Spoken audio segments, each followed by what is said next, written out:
The alarm clock blinked 6:47 a.m., 2 minutes late. Nathan's gut twisted. Olivia always knocked at 6:45. She never missed a morning. Never. He pushed the blanket aside and sat up, his heart already drumming against his ribs.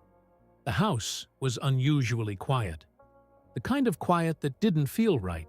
He strained his ears, waiting for the familiar sound of Olivia's voice, maybe a muffled yawn or the shuffle of her slippers against the wooden floor. Nothing. A cold shiver crept down his spine as he slipped out of bed and tiptoed to the door. The hallway outside was dimly lit, the pale morning light struggling to seep through the curtained windows. The air smelled stale, like dust and something else he couldn't place. He hesitated before knocking on Olivia's door. 3 light taps. No response. He tried again, louder this time. Still nothing. Nathan's stomach clenched as he reached for the doorknob. It was unlocked. That was strange. Olivia always locked her door at night. He pushed the door open, his breath hitching. Olivia's room was too perfect, too untouched. Her bed was still made, the blankets smooth, undisturbed. The pillow fluffed as if it hadn't been used. Nathan frowned. That wasn't like her. Olivia was messy, not meticulous. His gaze swept across the room. Her desk was usually cluttered with notebooks and pens. But now, it was empty, except for one thing: an open drawer. Nathan stepped closer. Inside, there was an empty space where her journal should have been. His throat went dry. Olivia never went anywhere without her journal. His fingers brushed the wooden edges of the drawer. Something else was missing. Her backpack was there, but it felt too light when he lifted it. Nathan unzipped the bag and peered inside. No books, no water bottle, no pencil case. Just emptiness.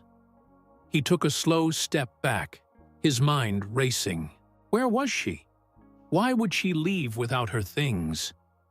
Then, from the corner of his eye, he noticed something else. The window, slightly open. A gust of wind pushed through the gap, rustling the curtains. Nathan's breath came shallow as he moved toward it. His fingers touched the sill, where tiny specks of dirt had been dragged inside. A single shoe print smudged the white paint. His chest tightened. Someone had been here. Nathan's heartbeat pounded in his ears. He turned back to the room, scanning every detail again. It wasn't just the journal. It wasn't just the light. Backpack. Something was off. The air in the room felt wrong, heavy with something unspoken. His mind churned, fitting puzzle pieces together that refused to make sense. Did Olivia leave on her own? Or did someone take her? Nathan swallowed hard. The questions burned in his throat.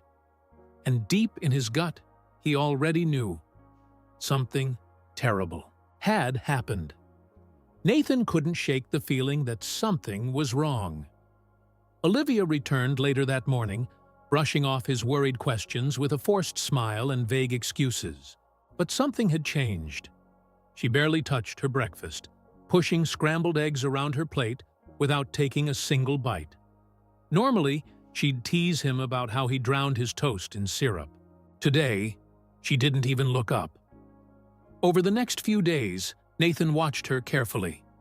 Olivia had always been full of life, loud, opinionated, stubborn. Now, she was silent. At school, she sat alone, staring blankly at her books. She barely spoke at dinner. Even her laugh, the one that usually made their parents roll their eyes, was gone. And then there was her phone. It never left her hand, yet she never replied to messages in front of him. Instead, the screen would light up with notifications, unknown numbers, no contact names, and she'd quickly flip it over, hiding it from view. Nathan tried to tell himself it was nothing, that maybe she was just going through something she didn't want to talk about. But then, one night, he heard her crying. He had gotten up for a glass of water when he passed by the bathroom. The door was shut, but the muffled sound of her sobs slipped through the crack beneath it. He stopped, listening. For a moment he considered knocking, asking if she was okay. But something in him hesitated. What if she didn't want him to know? What if she was hiding something? So, he did nothing.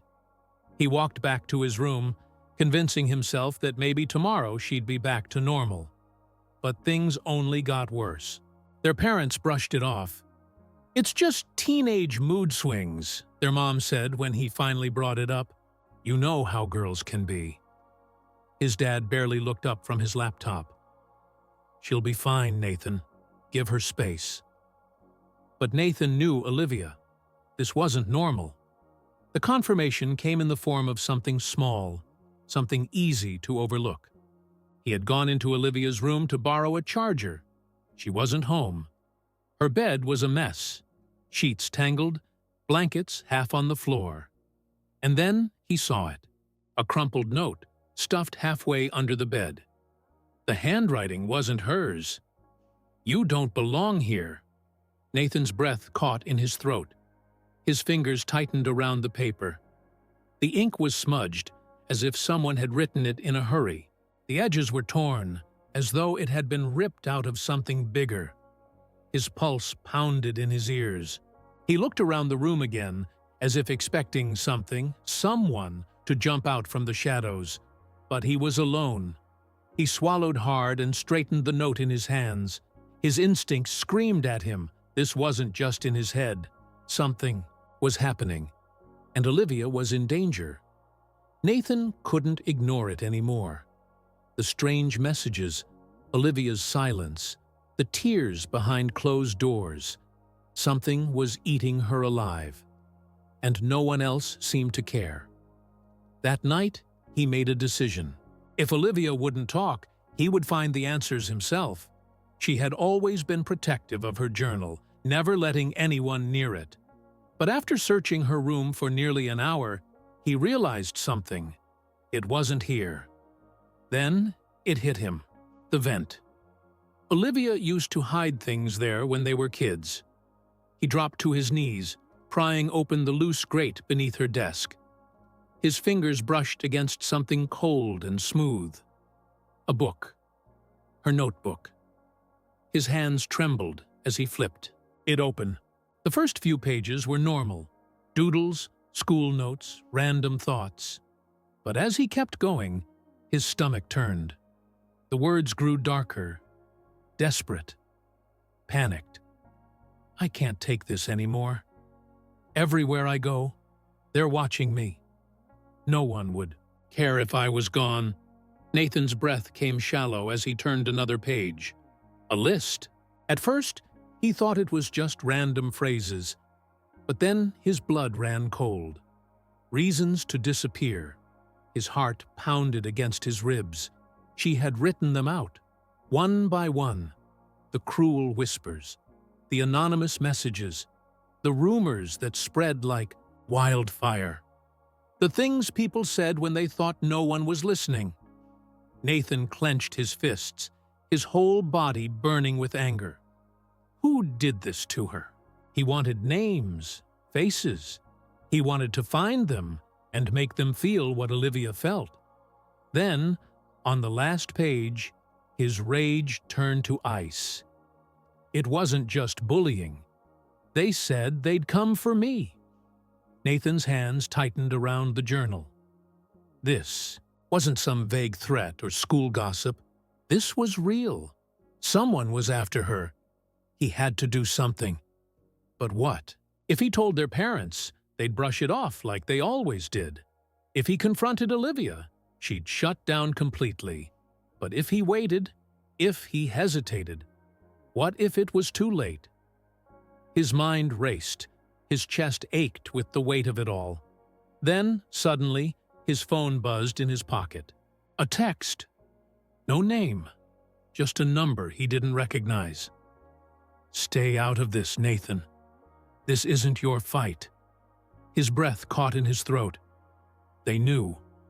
Whoever they were watching. Nathan's hands trembled as he held his phone, staring at the message. Someone knew. Someone had been watching. A sharp, cold fear curled in his stomach. This wasn't just bullying. This was a threat. He didn't have time to think. He dialed 911, his fingers slick with sweat. 911, what's your emergency? His voice cracked as he spoke. It's my sister, Olivia. She's in danger. I think someone is after her. The operator's tone sharpened. Is she with you now? Nathan swallowed hard. No, I don't know where she is. A pause. Has she made any statements about harming herself or running away? Nathan squeezed his eyes shut. I found her journal. She wrote about disappearing. She said, someone was coming for her. Stay on the line. Officers are on their way. Within minutes, flashing red and blue lights painted their house in a chaotic glow. Nathan's parents burst from their bedroom, confused and half asleep, only to be met by uniformed officers at the door. What is going on? Their mother demanded, clutching her robe. Nathan barely heard them. His heart pounded as he ran to Olivia's room. The door was locked. He banged his fist against it. Olivia, open the door! No answer. Olivia, please! A deep voice behind him, one of the officers. Step aside. Nathan barely had time to move before the officer braced himself and kicked the door open. The room was dark. The air felt thick, suffocating.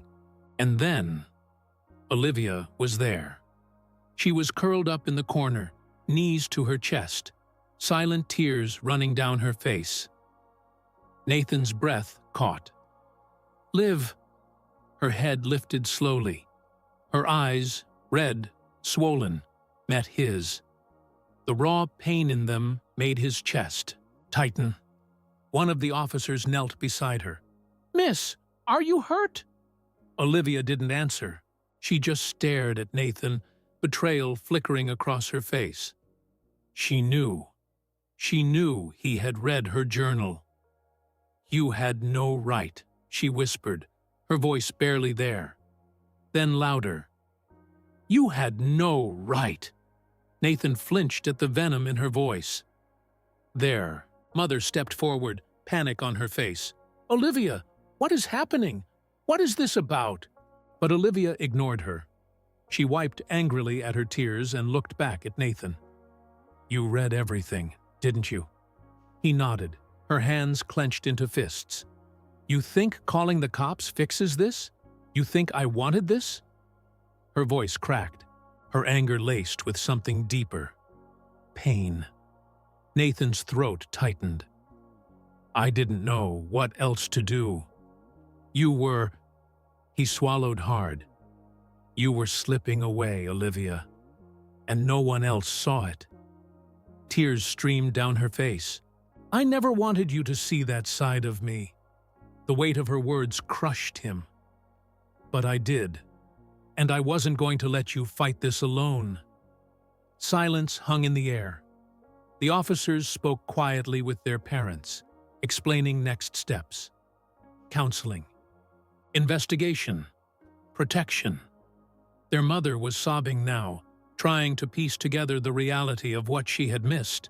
Their father stood stiff, his face unreadable. And Olivia, she just sat there, her whole body shaking. The officers started talking about the bullies, the messages, the threats. Parents would be called. Schools would be notified. The people who did this would finally face the consequences. But Nathan knew this wasn't a victory. It wasn't justice. It wasn't over. He had saved Olivia. But at what cost?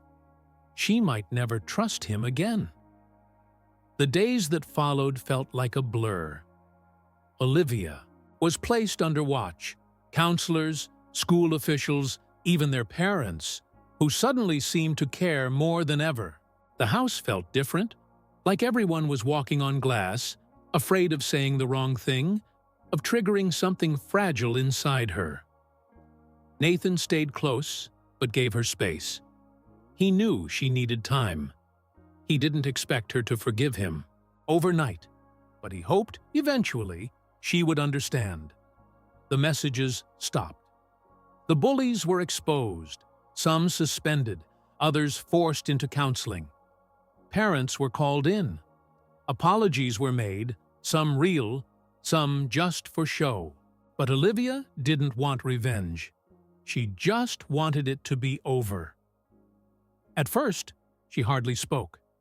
Meals were eaten in silence. Her journal stayed shut, untouched. She went to therapy, but when she came home, she locked herself in her room. Nathan worried. She was disappearing again. But then, one morning, he found her sitting outside on the porch, watching the sunrise. A cup of tea rested in her hands, steam curling into the cold air. She looked lighter. Not healed, not yet, but breathing. Nathan hesitated before stepping outside. "Mind if I sit?" She didn't say anything, just nudged her foot forward, silently offering the spot next to her. He sat, hands tucked into his sleeves. The morning was crisp, quiet. They sat in the stillness for a while, watching as the sky shifted from deep blue to warm gold. Finally, Olivia spoke. "I hated you for what you did." Nathan swallowed hard. "I know." She exhaled slowly, watching the clouds of her breath disappear into the air. "But if you hadn't," she trailed off, her voice breaking slightly. Nathan turned to her, waiting. She blinked, then looked at him. Really looked at him, for the first time in weeks. And then she smiled, just a little, just enough. "You saved me," she said. Nathan felt the tightness in his chest finally loosen. He didn't need an apology. He didn't need thanks. Just this. Just her here, alive. He looked back at the sky, feeling the warmth of the rising sun against his face.